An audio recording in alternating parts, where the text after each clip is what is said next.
હે જીયાન હા વાર્તા કહેવાની છે કઈ કિલીબેનની અને હાથીભાઈની. સરસ હાલો માંડો. એક મોટું જંગલ હતું. એ જંગલમાં એક બાકુ હતું. એ બાકુમાં કેટલી બધી કીલી રહેતી હતી અને એમાં કીલીનું રાજા લેતી હતી. કીલી હા લેતી હતી ને એમાં એક દિવસ એક કીલી ફરવા માટે જઈ રહી હતી. તો હાથીભાઈ આવતા હતા ઉપર ઢાલાથી. તે કીલી જલેક લઈ ગઈ અને એમ કીધું અવાજ એ નહીં. હાથીભાઈ હેઠે જો હેઠે. તે હાથીભાઈ તો જોવા લાગ્યા ઉસ્ચે તે કીધું કે ઉસ્ચે નહીં આ હેઠે તમારા પગ આગળ. તેને એ પગ આગળ જોયું ને ત્યાં એ કીલી હતી નાની હલવી. હા એ કીલીએ કીધું ઓલી કેરેટ જોઈ છે ને કે હાથીભાઈના કાન ઉપર કીલીબેન છોટું કલવી જાય છે.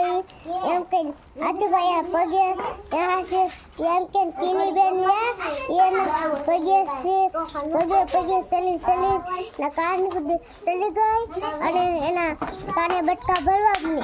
એમ કે હાથીભાઈ તો જંગલના રાજા સિંહી પાસે ગઈ.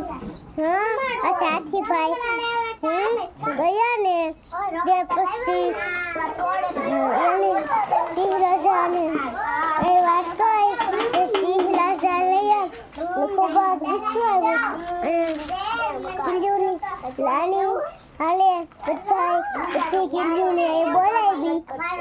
કિલ્લુની રાણી હાલે કિલ્લુની રાણી પણ હતી.